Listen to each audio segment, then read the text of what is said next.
When I started learning English in my first month, I had no plan, no teacher, and no confidence, only a strong decision that I would learn English no matter what. And I would start right away. Not tomorrow or next week, but today. Most people wait until they feel ready. But I realized that waiting is a trap, and growth begins the moment you decide to take action even when you're not prepared. I didn't begin with grammar books or vocabulary lists. Instead, I focused on changing my environment.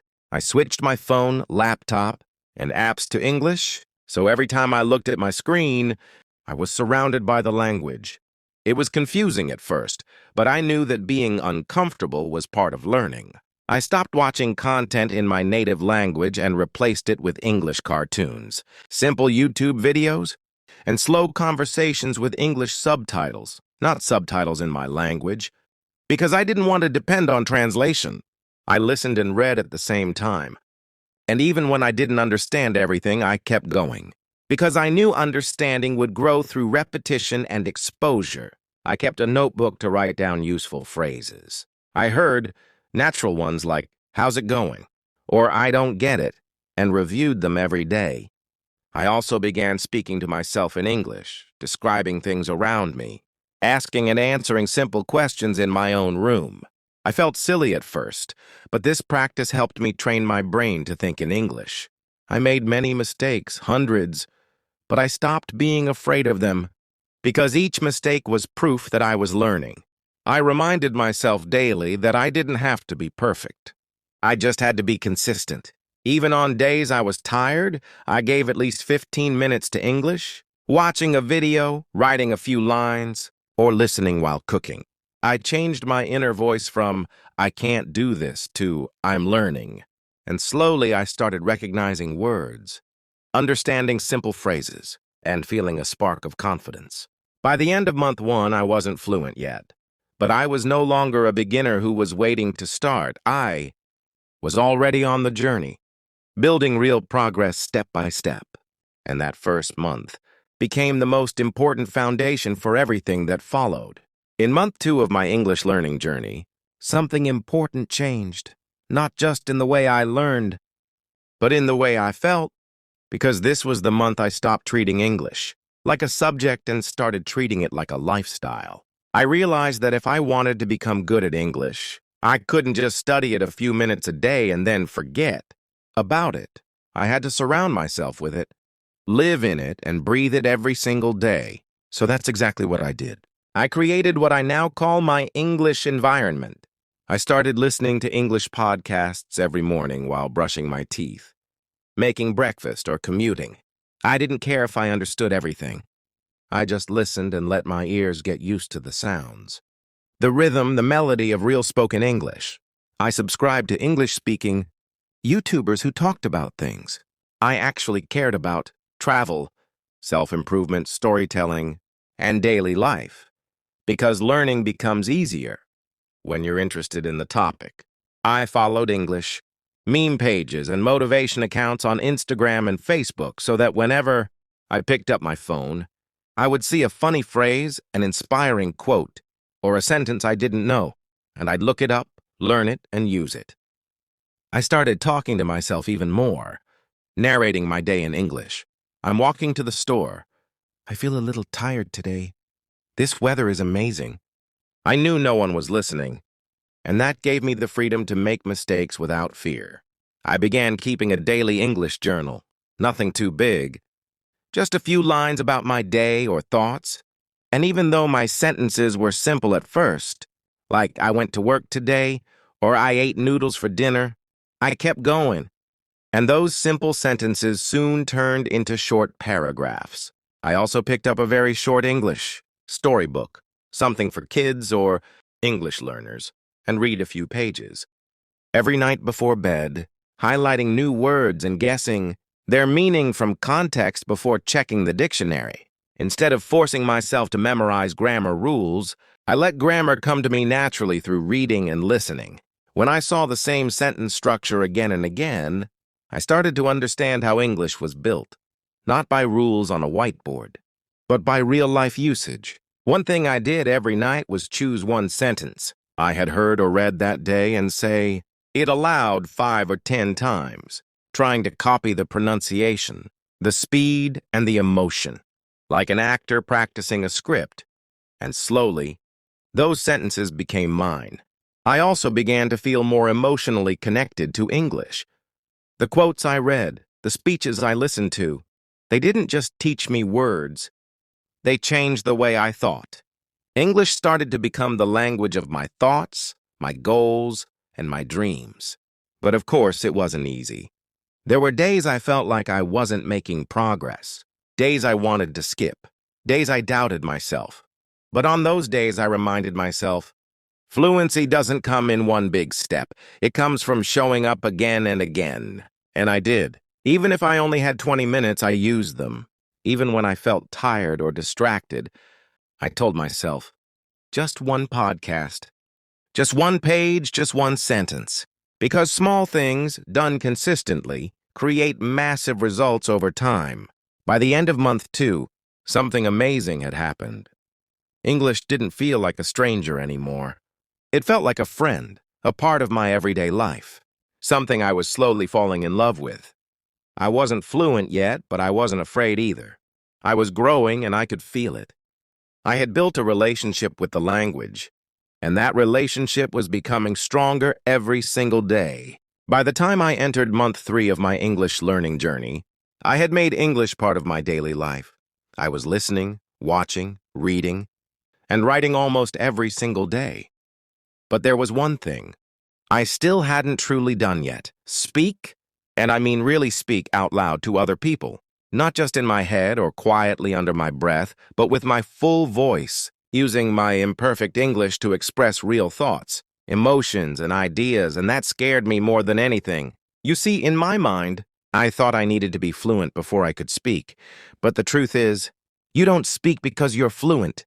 You become fluent because you speak. And once I understood that, everything changed. In the beginning, I still spoke mostly to myself. In front of the mirror while cooking, while walking alone, I practiced saying things like, I'm going to the store, today is a good day, I feel a little tired but happy. And I repeated these simple sentences again and again, not to sound perfect, but to get comfortable hearing my own voice in English. But I knew that real growth wouldn't come until I started speaking to other humans. And that's when I took a deep breath, swallowed my fear, and downloaded language exchange apps like HelloTalk, Tandem, and Speaky, where I could connect with native English speakers or other learners, like me, who were just as nervous and just as brave. I remember my first conversation. I was shaking, my heart was beating fast, and I could barely introduce myself properly. I said something like, Hi, my name is, I learning English. Sorry, I speak bad, and I remember feeling embarrassed. But the person I was speaking to didn't laugh. They didn't correct me harshly, and they smiled. They encouraged me, and they helped me finish my sentence. And that one small experience gave me the courage to keep going. Every day, I tried to have at least one conversation. Even if it was short, even if I made 10 mistakes, even if I forgot half the words, because I knew that practice was the only way I'd improve. I also began shadowing native speakers. More seriously, I would find YouTube videos or TED Talks where the speaker spoke clearly, and I'd pause the video after every sentence and try to repeat it exactly, matching their tone, speed, and intonation like I was rehearsing a play. And over time, my pronunciation improved, my confidence grew, and I started to sound more natural. But the biggest challenge in month 3 wasn't vocabulary, grammar, or accent. It was fear. Fear of making mistakes, fear of looking stupid, fear of not being understood, fear of being judged, and that fear was very real. I had to fight it every day. I had to remind myself, mistakes are not the enemy. They are the proof that I am trying. I had to learn how to laugh at my own errors and not take them so seriously. I told myself again and again, fluent speakers were once beginners too. I also learned a powerful trick. When I didn't know a word, instead of stopping, I explained it with other words. For example, if I didn't know the word dentist, I would say the doctor for teeth, and the listener would understand. This was real communication, and it gave me confidence that I didn't need to know every word to be able to speak. I began building a kind of mental flexibility, where I focused less on being correct and more on being clear. The more I spoke, the less I translated in my head. Sentences started to come more naturally, and I stopped thinking in my native language. I even began to record myself speaking and listen back. Yes, it was uncomfortable at first, but it helped me hear what I needed to improve. In month 3, something shifted in me. English stopped being just a skill I was learning and started becoming part of who I was becoming. I no longer said, "I'm learning English." I started to say, "I speak English," because even though I wasn't perfect, I was communicating, connecting, growing, and that to me was real success. I didn't wait to feel ready anymore. I chose to show up. I chose to speak. I chose to grow through every awkward pause, every mispronounced word, and every conversation that made me sweat. By the end of month 3, I was still nervous sometimes, but I was no longer silent. I had broken through the biggest barrier of all, the fear of speaking. And once I did, the world of English truly opened up to me, not as a student trying to pass a test, but as a person discovering a new voice, a new confidence, and a new way to connect with people across the world. By the time I reached month 4 of my English journey, something inside me had already shifted. I was no longer afraid of the language.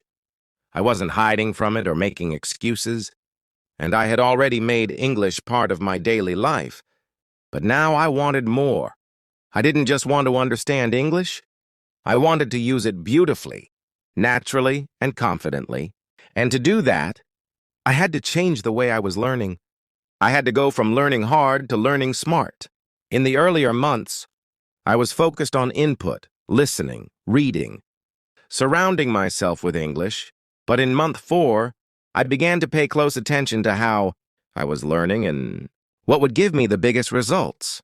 First, I realized that learning individual words wasn't enough. I needed to learn chunks, phrases, and patterns that native speakers use every day. For example, instead of learning the word excited, I learned phrases like "I'm really excited about it," "I can't wait," or "This is so exciting." Because I didn't want to sound robotic or textbook, I wanted to sound human. I created phrase collections in a small notebook and used flashcard apps like Anki to review them regularly, using a technique called spaced repetition, which helped me remember them long-term without getting overwhelmed. I started noticing common sentence patterns in everything. I watched how native speakers said things like, "You know what? Here's the thing. Let me think." Or, "It's kind of like," and I didn't just hear them. I studied them, shadowed them, and repeated them until they felt natural in my mouth. That brings me to one of the most powerful techniques I used, shadowing. I would watch videos with subtitles, pause after each sentence, and repeat exactly what the speaker said, copying their tone, speed, pronunciation, and even their pauses, not just to practice English, but to become the speaker for a moment, to train my brain and mouth to work together like native speakers do.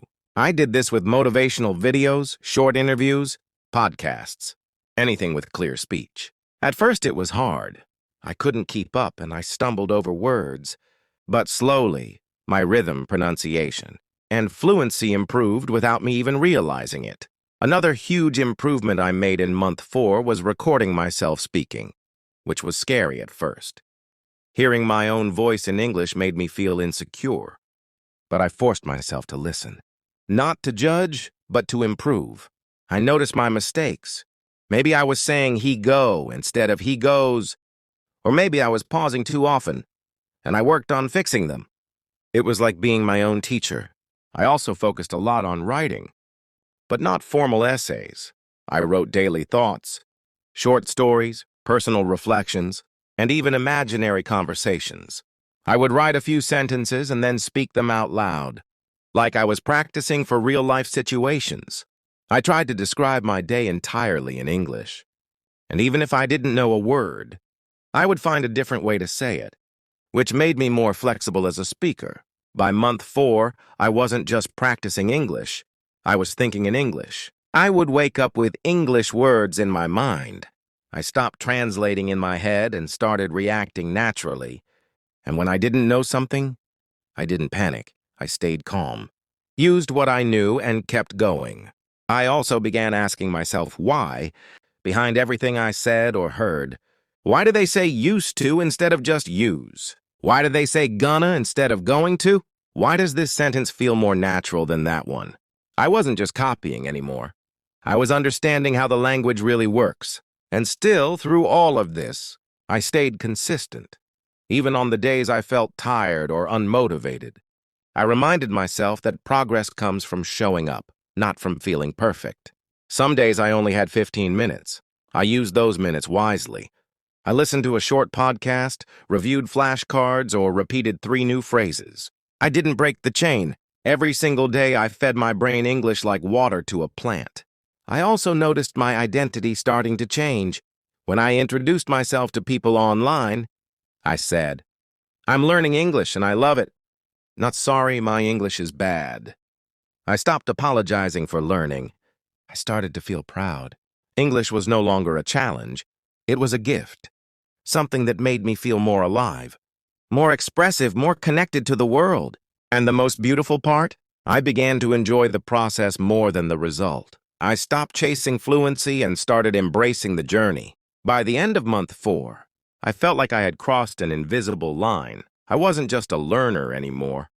I was a communicator, a thinker, and someone who could feel, express, and explore in a new language. I still made mistakes, yes, but I made them with confidence, and I learned from every one of them. That month didn't just make me better at English. It made me smarter, stronger, and more certain that fluency wasn't a dream. It was becoming my reality. Month 5 was the most powerful and beautiful part of my English journey, not because I became perfect, not because I had all the vocabulary in the world, but because, for the first time in my life, I felt like I was living in English, thinking in English, breathing it, dreaming it, and being completely surrounded by it in a way that felt natural, effortless, and even emotional. This was the month where everything started to connect. All the listening, the reading, the speaking, the writing, the mistakes, the repetition, the fear, the doubt, the confidence. It all started to become one powerful transformation, not just in my English, but in who I was becoming as a person. I woke up in the morning with English in my head, sometimes full sentences, sometimes questions, sometimes random words or ideas, and I didn't even try to do that. It just happened. My brain had stopped translating. It had accepted English as part of its own voice. I began to feel emotions in English, to think through problems in English, to express joy, frustration, excitement, and curiosity using the language that once scared me so much. My daily routine no longer required effort. It had become automatic. I listened to English podcasts during breakfast, watched YouTube videos in English during my breaks, and read short articles or social media posts in English before bed. I even began talking to myself like a friend, saying things like, "What should I do today?" Or, "Come on, you've got this," in English, not because I was practicing, but because that's how my thoughts were flowing now. I continued my daily writing, but now my sentences were longer, more complex, more emotional. I wasn't just saying, "I went to the market." I was writing things like, "Today was a little overwhelming, but I'm proud of how I handled it." And it felt so good to be able to express my true self in a new language. I also kept speaking with language partners, and I noticed something incredible. I wasn't nervous anymore. I didn't panic when I forgot a word. I simply explained it in another way. I didn't freeze in silence. I kept the conversation going naturally, confidently, like someone who owned their voice. I still made mistakes, yes, but they didn't hurt me anymore. In fact, I welcomed them, because each mistake became a chance to grow. I started noticing how far I'd come. I remembered the version of myself who was too scared to say a single sentence. And now here I was having real conversations, watching English movies without subtitles, laughing at English jokes, and even helping others who were just starting their journey. I began to study less and live more. Instead of forcing grammar, I simply observed how people spoke, how words connected, how tone changed meaning, how culture and language danced together. I understood that English was not something to conquer, but something to connect with. It wasn't just vocabulary and rules. It was a new way of seeing the world. In month 5, English stopped being my second language.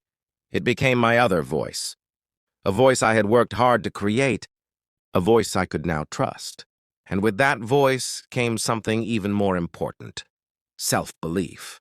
I started believing in myself not just as an English learner, but as someone who could commit to something, stay consistent, and completely change who they were through effort, time, and passion.